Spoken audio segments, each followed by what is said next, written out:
Good afternoon and welcome to Best Practices in Security Governance, a complimentary webinar from HealthSystemCIO.com sponsored by Imprivata. Just a little housekeeping before we get started. My name is Anthony Guerra. I'm the Editor-in-Chief of HealthSystemCIO.com and I'll be your moderator today. We encourage questions. Go ahead and type them in at any point in the Q&A box, the lower right-hand corner of your screen, and leave the default set to all panelists. I'll be reviewing them and posing them later in the program, but you can go ahead and send them in at any time. You can download the deck using the URL on your screen, and I also sent it out in the chat box, and it's at the bottom of each slide, a shortened version. So you should be able to get a hold of that. And we will have an archive of today's event, should be available within 2 business days, and a separate registration is required. You'll get an email when it's ready. Just so you know how we're going to spend our time today, we're going to hear from Ed Marx, SVP and CIO at Texas Health Resources. And then we're going to hear from our sponsor, represented by Brent Midwood, Technical Product Marketing Manager at Imprivata. And then we'll have our Q&A with Ed. So without further delay, I want to turn it over to Ed Marx. Ed, thanks so much for joining us today. All right. Well, thank you, Anthony. It's always an honor to take part in these events. I find them very educational and beneficial for myself and my team as well. So thank you for having me. And what I want to talk about today is sort of best practices in security governance. And I want to make sure everyone understands that we are a work in progress just like everyone else. And I'll be sharing a few things that we've learned along the way that have proven helpful, but no means do I want to suggest that we have it all figured out because I think security is a moving target. And so we're always making adjustments and refinements in order to really fulfill a promise that we've all made to our patients, right? And that promise is that we will not only give them high-quality care, but we'll also protect their data and won't let people who shouldn't see their data see it. So that's an implicit promise we've all made to our patients and one that we take very, very serious.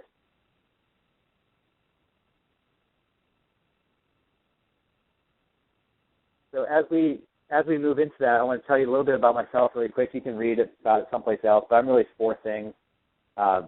They all start with S, and you can see them on the slide, and that's, to serve, shape, study, and share. And that's why I'm happy to be part of this in terms of sharing. Just love to share what we've learned, what has worked, what hasn't worked. Pretty transparent about it because that's the only way we'll all become better. And so I like to learn from others as well who share. So that's who I am, and my leadership philosophy is really about service. So my job is to really serve those who report up into my team. We talk a lot about our health system, and I can give you all sorts of stats, but you can also look it up. We're a fairly large health system, that encompasses the entire spectrum. But it's really about culture at the end of the day. And so our culture is all about something we call a promise, which is individuals caring for individuals together. And it really does make for a very unique environment that allows us to do our very best, and it's very, very humbled to be working at an organization like Texas Health that has, this culture that allows us to really grow and innovate and help transform healthcare as we know it today. So I recently came back from a trip to China. So I was asked by the government to come out and share a little bit about best practices that we do in the United States, and some of that did actually include security as well. And I had a chance to see the Great Wall of China, and it's pretty amazing, pretty spectacular. In fact, if you were to orbit the Earth, the only man-made object you can actually see from space is the Great Wall.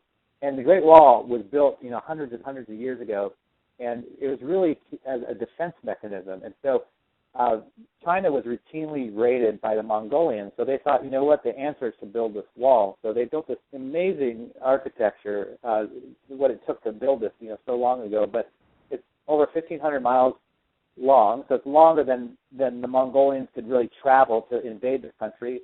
It's anywhere from 30 to 40 feet wide, which is thicker than any of the instruments that they had back in the day that could penetrate that. And then it's about the same distance in height, somewhere between 20 and 40 feet high. And again, that was higher than, at the time, any sort of war instrument that could, easily scale the walls and run it over. But in fact, after the wall was built, China was invaded 3 times like they'd never been invaded before. And so you have to ask yourself why. And the reason is that the wall had some gates, and the gates were equally well fortified and defensible, but they had people at the gates that took bribes and allowed the Mongolian herds to come through. And so the lesson learned was, right, the strength of the country was not really around the wall, but in the character of its people. And it's the same with security. We can build all sorts of defense mechanisms that we think, will help or eliminate the threat. But in fact, the threat, it will always be there, and as I mentioned already, one step ahead. And sometimes it's our own internal processes or people that can be the greatest threat in organizations. So it's not just about, wow, look, I have all these defense systems, but it's really sometimes the social things that can really hurt us the most. And if you read the headlines, like I'm sure you all do, when it comes to breaches and such, oftentimes it's not just the external threat, but the internal threat as well. So I think it's always helpful to remind ourselves about that fact. And in fact, when you can read, right, everyone sees the headlines, and I'm sure your board brings it to your attention anyway. You read the headlines all the time about the latest in breaches, and even since we put the slides together, there's been some other very, very high-profile breaches, both inside and outside of healthcare. So the threat is real, and it never seems like there's enough that we can do, like, to defend ourselves. So how do we close the security gap? So this is a picture of the Sistine Chapel, and if you've never been there, it's just an amazing sight to behold, just like the Great Wall. Pictures don't do it justice. And when I was in the Sistine Chapel earlier this summer, it was amazing because, you have to be silent. They don't want any noise. Part of it is to actually protect the painting, which is starting to crumble a little bit just because of age. But it gives you a chance to reflect and pause. And you can think of security in the same way that you might look at this picture, and that security is the ceiling and compliance is the floor. A lot of times, organizations are compliance-driven security, which to me is a good floor or a good foundation, but if you're only doing security for compliance, you're in big, big trouble.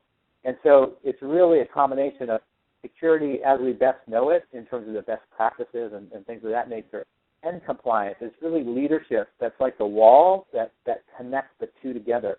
And that's why my focus today when I'm talking about best practices is really about the leadership component, because without great leadership in terms of security, it doesn't matter how great your wall is, how long it is, how wide it is, how tall it is, you will have significant issues.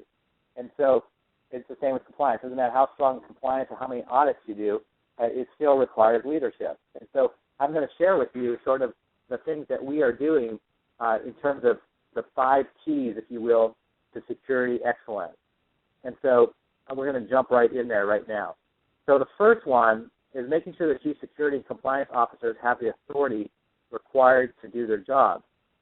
So oftentimes we give people responsibility, but we don't give them the authority. So how do you ensure that your chief security officer has the authority required?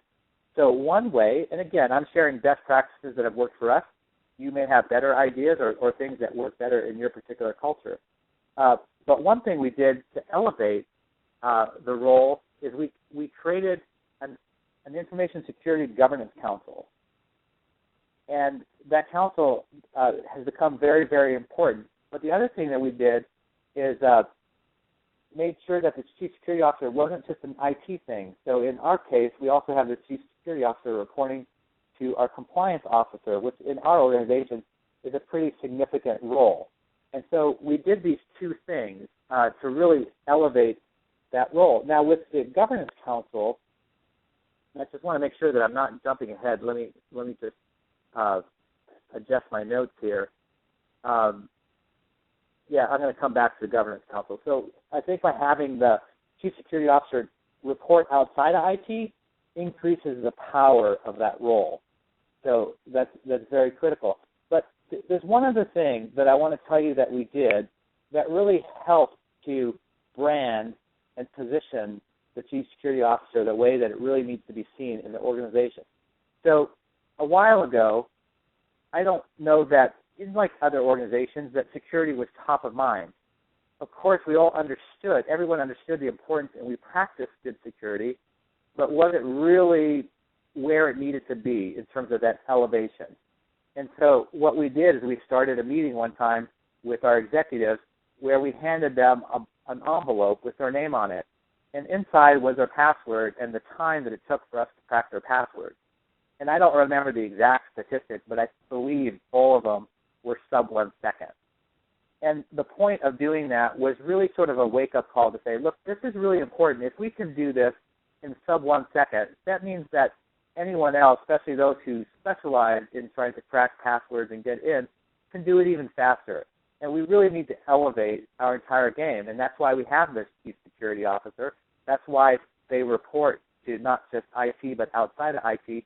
And that was really important in terms of elevating the security officer to where they needed to have the authority required to do their job. So the other thing that's pretty obvious, is finding the right individual to fulfill that role. I'm very blessed. We're blessed at Texas Health to have a very fine, outstanding chief security officer. It took us a while to find that person. We took our time because we wanted the right person in the right role. But we're glad that we waited to find the right person. A lot of times we just maybe rush a little bit in our hiring processes to fill a role, and that could be damaging long term. So I'd rather take the short-term hit and have the position open for a while and then finding the right person. So that's been very, very helpful and truly a key. It always comes down to the individual, not necessarily the specific role or how you define the job description. So the next item is forming this governance council, and that's where I was headed earlier with making sure that the chief security officer has the right power and authority to do their job. And so in our organization, the most powerful subcommittee of the board is the Audit and Compliance Committee. And so out of there, we chartered the Information Security Governance Council. And it's co-chaired by the compliance officer, who I mentioned previously, and myself. And around the table sit all very senior executives representing our whole health system. And they are given quite a bit of power to develop policies, to ensure standards, to enforce the guidelines that we've agreed to. And they report up to the audit committee. So it's very, very serious. So people know that security is one of the highest priorities in our organization, and report up through the audit committee, which our audit committee, the members from the board are all either the current board chair along with all the previous 4 board chairs.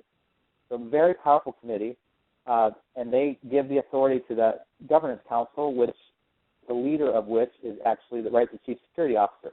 And then again has myself as the CIO and the chief compliance officer to run that council. So again, it's set up for success, and everyone in the organization understands the importance of it. It's not just, it's security, that kind of thing, and people look downward, but it's truly something that's magnified in our organization. So I was asked recently, what's the size of our security team? And I said, Ed, you'll all do a pretty good job, and, does it require a lot of resources? And they asked how many, and I said, we have about 23,000 individuals in our security. And they were slightly taken aback by how we could have such a huge security department. Well, clearly that's every employee of Texas Health. So that's the other thing. Oftentimes we think of security as the job of the CIO or the Chief Information Security Officer, or however it might be in your organization, but we typically identify a small group of people with a leader at some level as being responsible for security, but actually everyone is responsible for security, and we really try to reinforce that in our organization. And as I mentioned earlier with the Great Wall of China example, right, because of social engineering and other methodologies, oftentimes the biggest risk is internal, not external. So we do a lot with our employees to make sure that everyone understands the role of security, why it's important, what the policies are. So one way we do this is we have mandatory education for every employee in our health system on an annual basis. And that includes me, and that includes our chief security officer. So we have materials we have to read, videos we watch, things of that nature, and then we take a test. And until you pass the test, I mean, if you don't pass the test, your employment will cease. So it's very important that everyone takes this study, takes it serious, and serious enough that they could actually pass the test. And so that happens, and what that does, again, is it ensures everyone understands the policies, everyone understands why security is so important, and finally, it just reinforces why we have security and the promise that we've made that I mentioned earlier to our patients, the implicit promise that not only will you get high-quality care, not only will you get great value, but we will protect your data. So that's very critical, and again, everyone in our health system knows it. It's just not a select few that deal with that. Here's the way that we run our program. We have an independent view of risk. So while, as you heard me speak, I'm very proud of our Chief Security Officer and his team that actually does the day-to-day work, we do have a lot of independent analysis. And this is important for a number of reasons. I think they're pretty clear to everyone on this call, but if I were just to highlight a couple things, one is you don't know what you don't know. And so if you rely on yourself, as good as you might be, you're going to have some gaps. And then the other thing you might notice that I'll point out is we utilize more than just one external party to help us. And we do this for the same reason. They don't know what they don't know. Security is a moving target. So we switch around our vendors on a regular basis. We use multiple vendors. And that way we get this independent analysis to make sure that we are indeed doing everything possible to be successful in the area of security. Which brings me to another point I want to make sure that I make. And that is, it's really important that you're upfront with your organization about security. And the way I handle this at the highest levels of our organization is I tell them that despite, successful audits and despite the investments that we've made in security and despite all the right things that we've done, it's not a matter of if we will ever have some sort of security incident, but when. So our focus is really on resiliency, and that's a hallmark of our security program, is resiliency. It's not that it won't ever happen, because we all know even the greatest organizations, whether government organizations that spend 10 times what we all would spend on security, they are breached. And so it's really important to do everything that you can, everything that is reasonable to and allow you to continue to operate and provide high-quality health care while keeping your eye on security. But you also have to realize that despite all that, you'll have to be resilient, because the time may come when you're faced with the issue. So we're all about resiliency, and to me, what that means is how soon do we know that we've been breached, and how quickly do we fix that breach?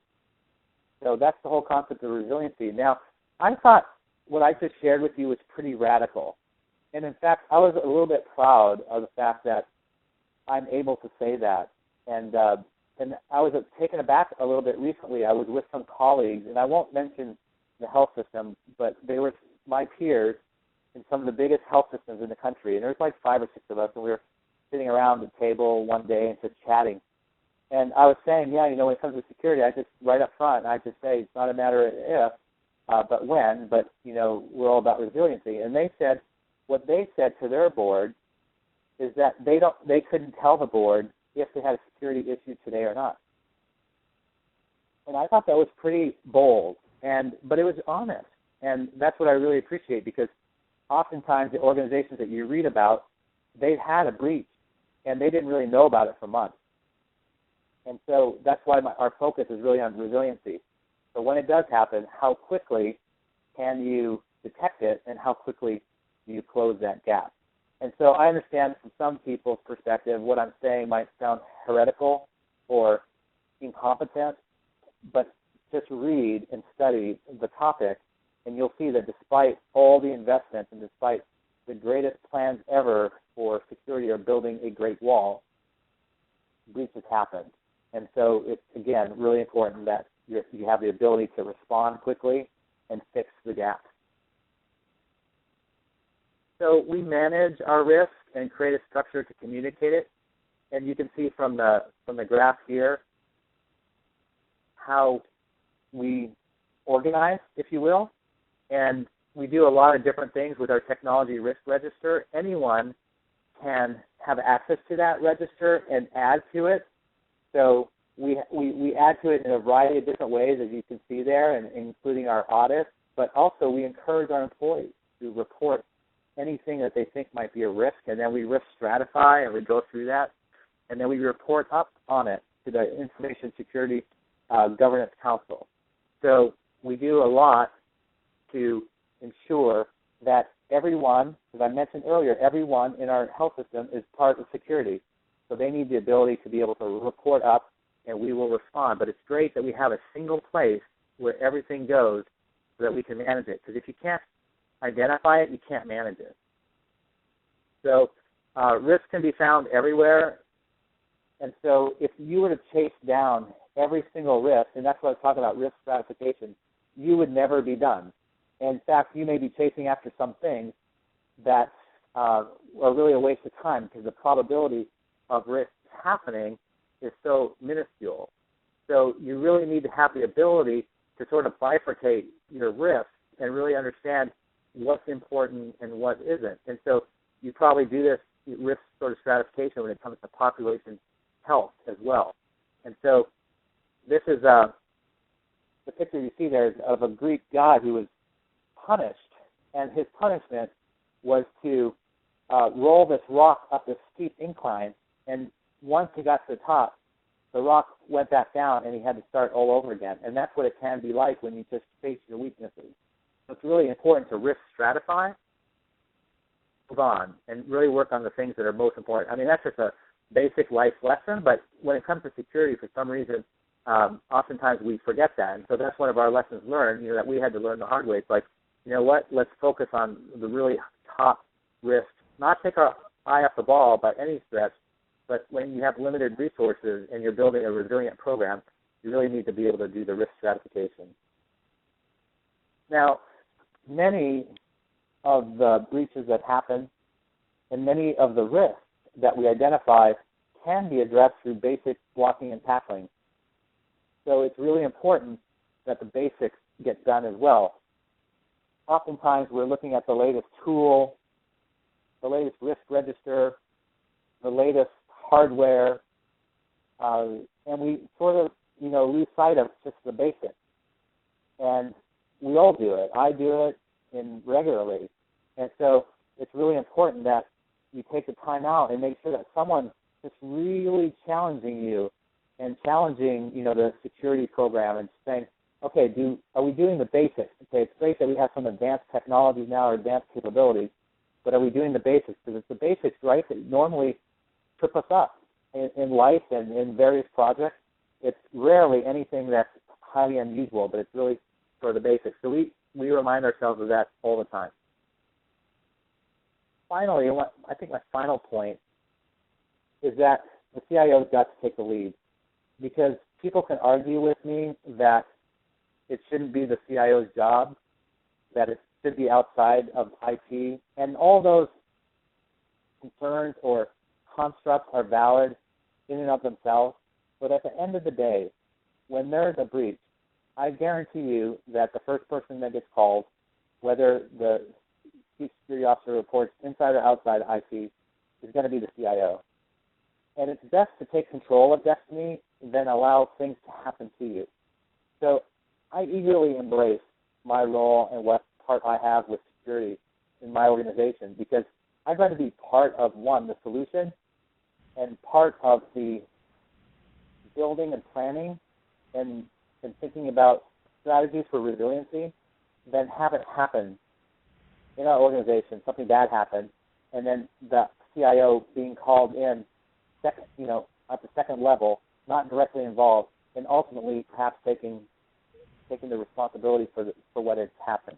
So basically, you got to take the bull. Since I live in Texas now, I can say this: you got to take the bull by the horn, and you've got to wrestle with the bull and be part of it, as opposed to keeping your hands off, because ultimately you will be considered part of the issue. So again, I leave you with this one last slide. I talked about 2 or 3 main points. So I had the 5 best practices that I touched on, but really it's nothing else. 2 or 3 main points is that we all, as CIOs, as IT professionals, have made an implicit promise to our patients to protect them and protect their data. And so we have to take that serious. Number 2, we have to build in resiliency. So it's not a matter of if a breach is going to happen, it's when. And so are you organized in such a way that you're prepared to quickly identify the breach and organized to be able to execute quickly to close that breach? So that's the lessons learned or best practices that we've picked up along the way on our journey. And have we arrived? I mentioned this earlier. No. Are we a work in progress? Yes. And we continue to get better by learning from others. So with that, Anthony, I think I will turn it back over to you. Sure. Thank you so much, Ed. I appreciate the frankness of your presentation and your point of view. So now we're going to hear from our sponsor, represented by Brent Midwood, Technical Product Marketing Manager with Imprivata. Brent?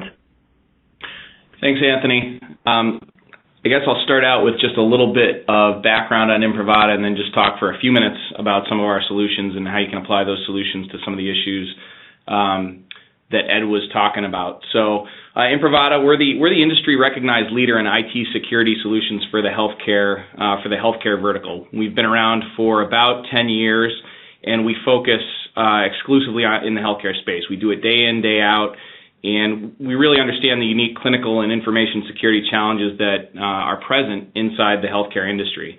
We have nurses and doctors on staff. There are clinical experts, and they've worked in the industry. We have IT experts that have come out of the healthcare industry and really make sure that we design and deliver our security solutions with healthcare in mind. So you can see some of the third-party endorsements that we have. We have the exclusive endorsement of the American Hospital Association. We've been ranked #1 in class in the single sign-on category for a while now. And we're a strong positive from Gartner as well. So that's just a little bit of a corporate overview. So let me talk about a couple of our product lines and sort of how they apply to the governance message that Ed was talking about. Imprivata OneSign is our authentication management and single sign-on solution. We provide tap access, biometric access to virtual and physical desktops, as well as integration with virtual desktop roaming, that sort of thing from the virtualization vendors. And really we're about providing clinicians access to their systems and their clinical applications and patient information anywhere, anytime, from any device. And I'll talk a little bit more about some of the security features with OneSign here in a minute. Imprivata Cortex is our secure communications platform. It's a HIPAA-compliant secure communications platform that really allows clinicians and caregivers to collaborate and coordinate care across teams and organizations. So we'll talk a little bit about the benefits there. So Imprivata OneSign, some of the key features, I didn't want to give a complete overview, obviously, of OneSign, but I wanted to talk about some of the features that I think concern the audience here with regards to security governance and that sort of thing. So two of the main features really are focused around walkaway security and compliance. So walkaway security meaning, caregivers and healthcare, there's a different definition of mobility, as it were, than in any other industry. And some of our features like fade to lock and secure walkaway are all about protecting patient information when a clinician gets called away in an emergency or when they forget to tap out of their workstation, that sort of thing. So, for instance, Secure Walkaway is our camera-based facial recognition system that, eliminates the need to manually lock sessions or to use things like inactivity timers and really give you a quick response and protect the patient information instantaneously and provide a very convenient method for re-authenticating. So when the clinician walks back in front of the camera, it recognizes their face and logs them back in so that they don't have to sign back into any of their applications. This whole idea of walkaway security is really about compliance and meeting those regulatory drivers that require you to make sure that patient information is protected. From from an auditing and logging standpoint, Imprivata OneSign comes with full auditing, logging, and reporting capabilities. So you know which applications are being accessed by which users, which workstations they're using to do that. So if you want to run reports and sort of see those outliers and figure out if folks are using things, in unexpected ways, you can do that with some of the features that we have as far as reporting and auditing and that sort of stuff. I'll talk a little bit about core text here, and this is my last slide. And obviously, if there's any questions, please let me know. So Imprivata Core Text is our secure communications platform. And really, this was developed because, we have statistics that show that over 80% of physicians have admitted to, at some point in their careers, texting their colleagues PHI from their own smartphones. So this type of, activity could result in HIPAA violations, and we're talking about, millions of dollars here that could hit a practice or a hospital or an organization. So what Imprivata Core Text does is it allows physician practices to secure their PHI inside of the platform. And it's been HIPAA verified by a third party. We back this with a business associate agreement. So it's a solid system. It's software as a service, and it's part of our overall healthcare solution portfolio.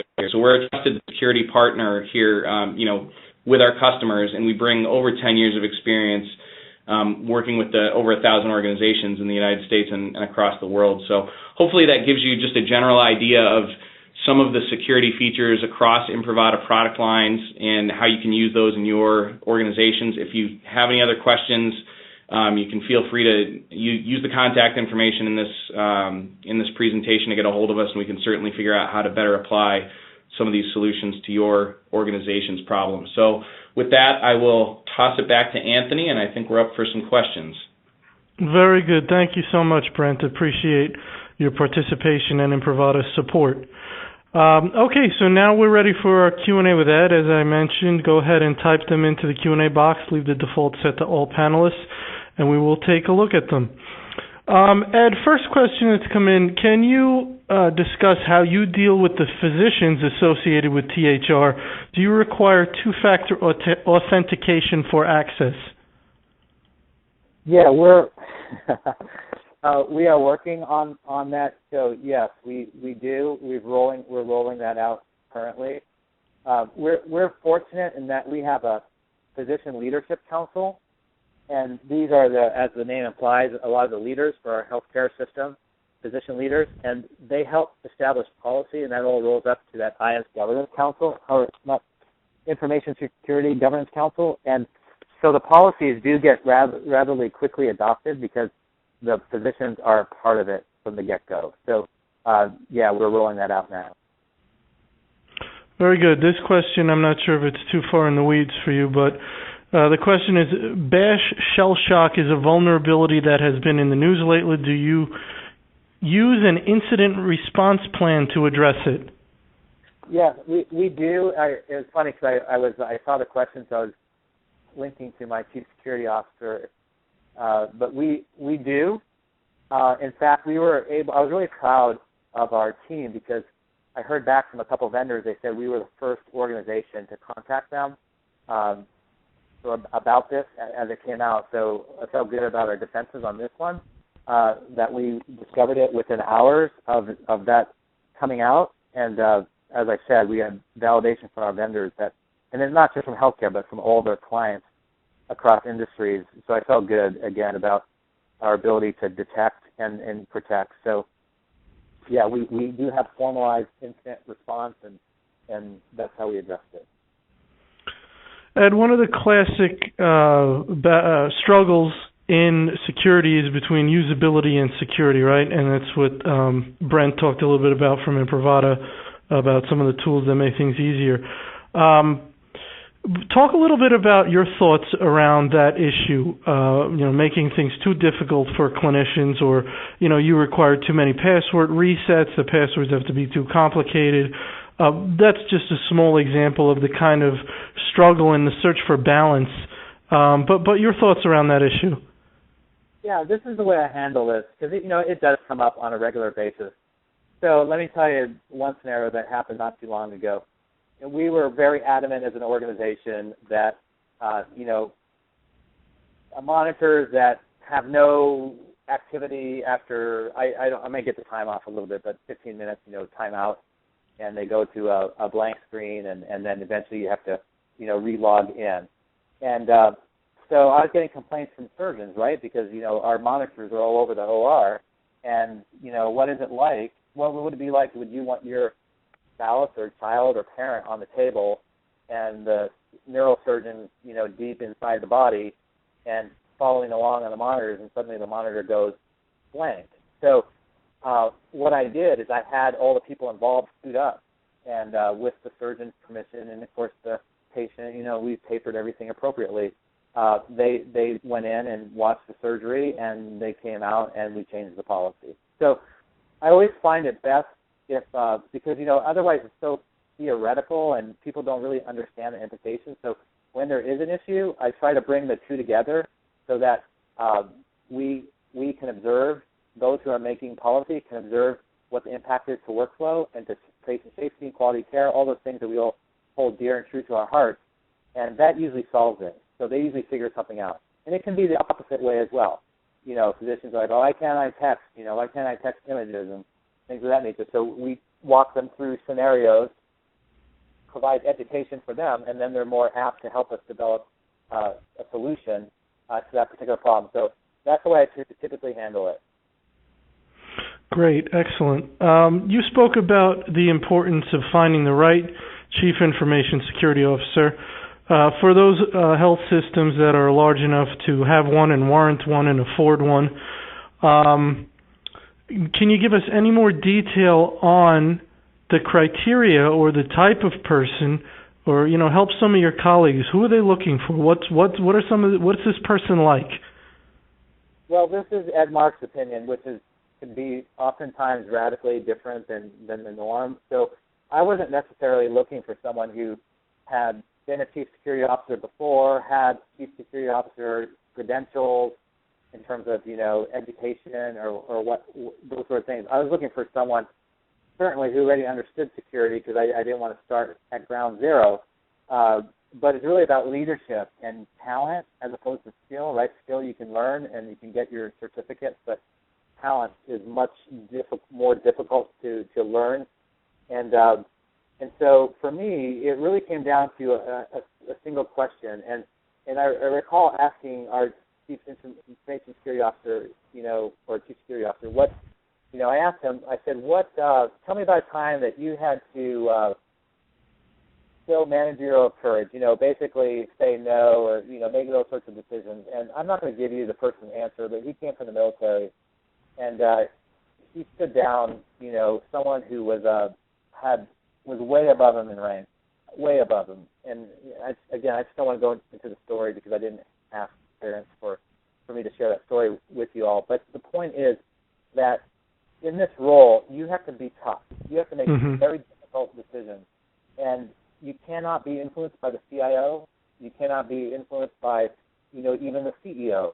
You have to be tough enough to be that one person that stands up against everyone else. And so that's the key trait for me for Chief Security Officer. And when I heard that answer, I knew right then and there we found our person, and it's been awesome.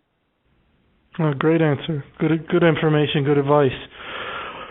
You had one of your slides at the end. The CIO must take the lead, which is kind of refreshing from my position as industry observer for a while.